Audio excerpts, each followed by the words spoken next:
నమస్తే. ఇన్నాళ్ళు నన్ను సపోర్ట్ చేస్తూ, ఎంకరేజ్ చేస్తూ మీ ప్రేమని నాకు అందిస్తున్న ప్రతి ఒక్కరికి కృతజ్ఞతలు. అలాగే ఈ వీడియో కూడా ఖచ్చితంగా మీకు ఉపయోగపడుతుంది. లైక్, షేర్ అండ్ సబ్స్క్రైబ్ చేసి మీ సపోర్ట్‌ని నాకు అందించండి. అలాగే ఈ వీడియో పట్ల మీకున్న అభిప్రాయాన్ని కామెంట్ సెక్షన్‌లో కామెంట్ చేసి తెలియజేయండి. ఇప్పుడు వీడియోని చూద్దాం. జ్యోతిష్య శాస్త్రం ఒక అద్భుతం. వేదాంగమైన జ్యోతిష్య శాస్త్రం అనేటువంటిది మానవ జీవన గమనానికి ఒక వరం. జ్యోతిష్య శాస్త్రం నీ జీవితంలో వెలుగు నింపే ఒక భాష. ఆ భాష నీకు అర్థమైతే ప్రకృతి నీతో మాట్లాడుతుంది. అస్ట్రాలజీ నేర్చుకోవాలి అనుకునే వారికి అద్భుత అవకాశం. మురళీధర శర్మ గారి అస్ట్రాలజీ క్లాసెస్ అతి త్వరలో మొదలు కాబోతున్నాయి. 100% జాబ్ గ్యారంటీ. వివరాల కొరకు సంప్రదించండి. నమస్తే, వెల్కమ్ టు అవర్ ఛానల్. నేను పద్మిని. ప్రస్తుతం పాటు ప్రముఖ ఆధ్యాత్మికవేత్త, ఆస్ట్రాలజర్, అలాగే లైఫ్ కోచ్ సుధా గారు మనతో పాటు ఉన్నారు. మాట్లాడదాం. సుధా గారు నమస్తే అండి. నమస్కారం పద్మిని. సుధా గారు రాశి ఫలాలు చెప్పబోతున్నారా? అవునవును, మరి వచ్చేది అందరికి ఇంట్రెస్ట్ అదే కదా, మరి Yeah, చాలా definitely. ఇంట్రెస్ట్. సో రాశి ఫలితాలు ఆగస్ట్ నెల 1 నుంచి 31 వరకు మొత్తం ఎలా? నెల మాట్లాడుకుందాం. Mm. ఫస్ట్ ఎప్పుడైనా రాశి ఫలాలు మాట్లాడుకున్నప్పుడు మనం గోచారం మాట్లాడుకోవాలి, ఇంకా Ah. తప్పదు. Mm.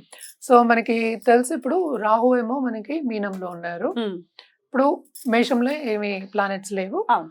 మళ్ళీ ఏమో వృషభంలో జూపిటర్, మార్స్. అంటే ఏంటంటే ఈ రాశికి అధిపతి కూడా ఇక్కడ మనకి వృషభంలో ఉన్నారు. మళ్ళా మిథునంలో ఏం లేరు.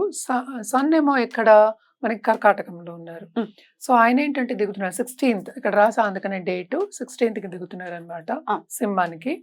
సో ఆ గోచారము మెయిన్ గోచారం మళ్ళాను. Mm. ఇంకా ఏంటంటే మనకి సింహంలో మెర్కురీ, వీనస్ ఉన్నారు. మళ్ళీ ఇంకో మోస్ట్ ఇంపార్టెంట్ ఏంటంటే మెర్కురీ రిట్రోగ్రేడ్ అవుతున్నాడు అనమాట. ఓకే. 5th ఆగస్ట్ నుంచి 5th 6th around that time. Mm. మళ్ళీ ఆయన రిట్రోగ్రేడ్ అయ్యి కర్కాటకానికి వెళ్తున్నారు. Mm. ఈ మంత్ అంటే ఆగస్ట్ నెల ఆఖరికి వక్రగతి ఉంది. వక్రగతి ఉంది అండ్ వెళ్ళడం కూడా కర్కాటకానికి మొత్తం వెళ్తున్నారు. అదే. Mm. సో నెక్స్ట్ మనకేమో కన్యలో మనకి కేతు ఉన్నారు అనమాట. మనకి ఆల్రెడీ తెలుసు శని రిట్రోగ్రేడ్ అయ్యారు June 30th నుంచి, అంటే జూలై నుంచి రిట్రోగ్రేషన్ లో ఉన్నారు అనమాట. November 15th వరకు రిట్రోగ్రేషన్. సో ఇవి పరిస్థితి అనమాట. గోచారం ఇలా ఉంది. ఇలా ఉంది ఈ పరిస్థితి. ఈ ప్లానటరీ పొజిషన్ బట్టి మన గోచార రీత్యా మనం మాట్లాడుకోవాలి. Mm. ఇంకోటి మోస్ట్ ఇంపార్టెంట్ ఏంటంటే మనకి ఎప్పటికైనా నీచ గ్రహాలు, అంటే ఏంటంటే కొంచెం ఉగ్ర గ్రహాలైనా సరే 3, 6, 11 పొజిషన్ లో బాగుంటుంది అంటాం. Mhm. శుభగ్రహాలు అయితే మనకేమో 1, 5, 9, 11 ఇలాంటి వాటిలో బాగుంటుంది అని చెప్తుంటాం. ఎక్కడి నుంచి? మీ రాశి దగ్గర నుంచి Mm. గోచార రీత్యగా ఇది జనరల్ గా చెప్పడం అనేది జరుగుతుంది. ఎందుకంటే మనం జూపిటర్ కి చూసుకోవచ్చు, అంటే గురువుకి చూసుకోవచ్చు, శనికి చూసుకోవచ్చు, రాహుకి చూసుకోవచ్చు. మిగతావన్నీ చిన్న గ్రహాలు. అంటే చిన్న గ్రహాలు అంటే ఒక నెలకి మారుతూనే ఉంటాయి కదా. Ah. సో ఇవన్నీ చూసుకున్నప్పుడు ఏంటి ఎక్కువ మనం కాన్సన్ట్రేట్ చేసేది మెర్కురీ, వీనస్ అంత కాన్సన్ట్రేట్ చేయము. మిగతా పెద్ద గ్రహాల మీద కాన్సన్ట్రేట్ చేస్తాం. అంటే రాహు, జూపిటర్, మళ్ళా శని. Most Obvious. రాహు ఉంటే Mm. మరి కేతు, కేతు yeah. అంతే కదా. Yeah. రెండు ఒకటే. ఆపోజిట్ కదా. Mm. ఆపోజిట్ కనుక తప్పక అవి చూసుకోవాలి. Mm. ఎందుకంటే 1.5 years ఉంటుంది అది. ఉంటాయి. ఇవన్నీ ఏంటంటే మనం జనరల్ గా మాట్లాడుకుంటున్నాం. Mm. ఎప్పటికైనా సరే మనం జాతక రీత్యా వాళ్ళకి ఇది జనరల్ సొల్యూషన్స్ కూడా మనం చెప్పేది. ఇప్పుడు Mm. జాతక రీత్యా జాతకం చూపించుకున్న తర్వాత ఒక సొల్యూషన్ ఇవ్వడం కానీ కరెక్ట్ సొల్యూషన్ అని చెప్పేది ఇవ్వడం అనేది జరుగుతుంది. Mm. అలాగే ఒక జాతిరత్నం కూడా. ఇప్పుడు దీన్ని బట్టి మనం జనరల్ గా జాతిరత్నం చెప్తాం, Mm. కానీ జాతక రీత్యా ఇంకా చాలా ఉంటాయి. Mm. మనం దశ విశేషాల గురించి కూడా మాట్లాడున్నాము. అలాగే లగ్నం వస్తుంది. Mm.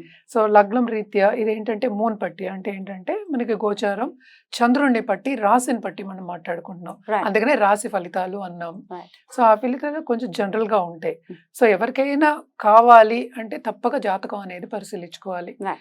అది పరిశీలించుకోవాలంటే కింద స్క్రోల్ అయ్యే సుధా గారిని కాంటాక్ట్ చేస్తే డెఫినెట్ గా. డెఫినెట్ గా చెప్పడం జరుగుతుంది. Mm. అండ్ రైట్, తప్పకుండా రాశి ఫలితాలు ఒకసారి చూసుకుందాం. మేష రాశి నుంచి మొదలుకొని మీన రాశి వరకు ఈ ఆగస్ట్ రాశి ఫలాలు ఎలా ఉన్నాయో ఇప్పుడు డాక్టర్ సుధా గారి ప్రొడిక్షన్స్ లో తెలుసుకుందాం.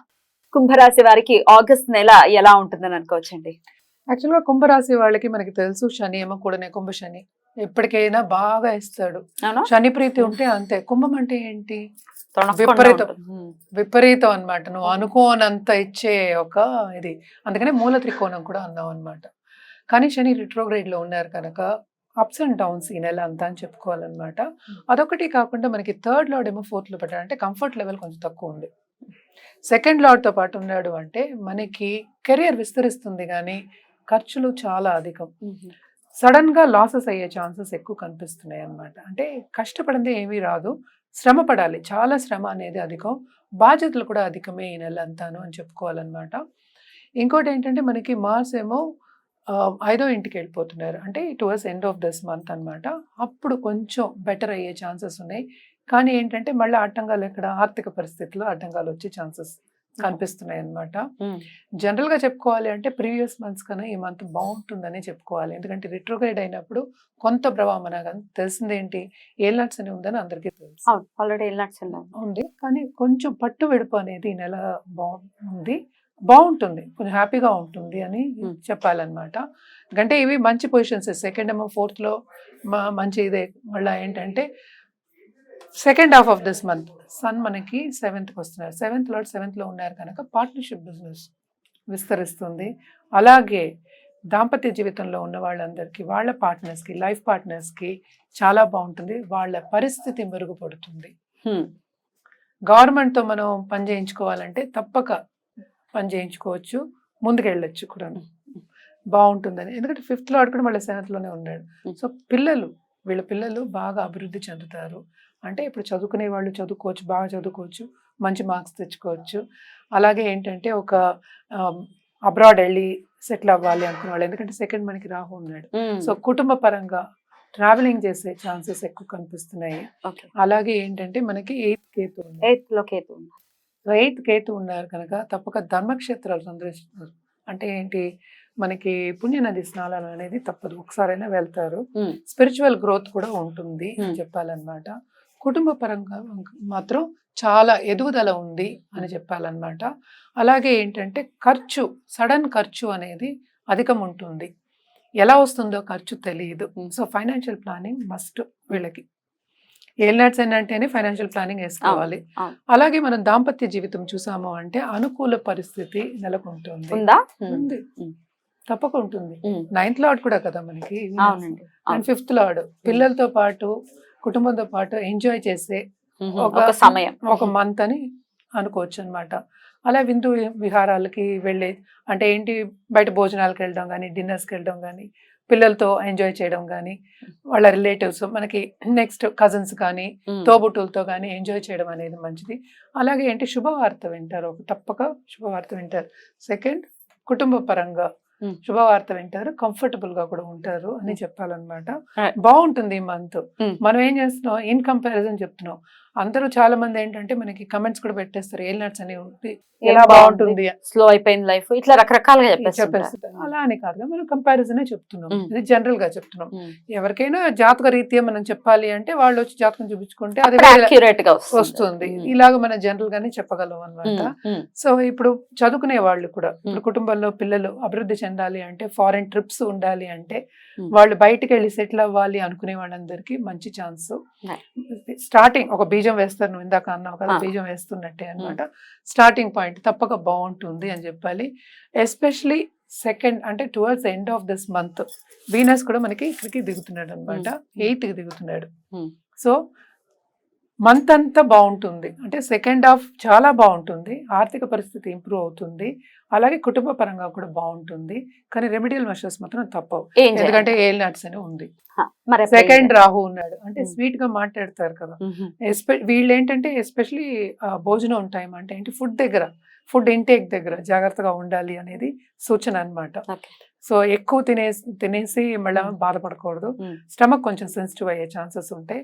అలాగే జూపిటర్ ఉన్నారు, అంటే 4th లో ఉన్నారు కనుక హెల్త్ పరంగా కూడా వీళ్ళకి బాగానే ఉంటుంది. స్టార్టింగ్ ఆఫ్ ద మంత్ కొంచెం ఇబ్బంది పెట్టిన తర్వాత బాగుంటుంది. మరి రెమెడీస్ ఏం చేసుకోవచ్చు అంటే, శనికే రెమెడీ చేయాలి. మండే ఏంటంటే మనం ఈశ్వరుడికి రుద్రాభిషేకం చేయడం కానీ, మహామృత్యుంజయం చేయడం కానీ మంచిది. అలాగే శని భగవానుడికి దానం ఇవ్వడం, జపం చేయడం, శని చాలీస చదువుకోవడం చాలా చాలా మంచిది. దీనికి మనం ఏంటంటే దుర్గా చాలీస కూడా చెప్పుకుంటాం అనమాట. సో అమ్మవారిని కొలవడం అనేది చాలా మంచిది. మనకు వచ్చేది శ్రవణ మాసమే కనుక తప్పక అమ్మవారిని కొలిచి ప్రసాదం పెట్టి మనం తినడం, పక్క వాళ్ళకి పంచిపెట్టడం కూడా చాలా మంచిది. రైట్, చాలా బ్యూటిఫుల్ గా ఎక్స్ప్లెయిన్ చేశారు. ఒక మంచి మంత్ గానే ఖచ్చితంగా కన్సిడర్ చేస్తున్నారు కాబట్టి బ్యూటిఫుల్. ఇక నెక్స్ట్ ఎపిసోడ్ లో ఫైనల్లీ మీన రాశి గురించి మాట్లాడుకుందాం. థ్యాంక్ యూ అండి, నమస్తే.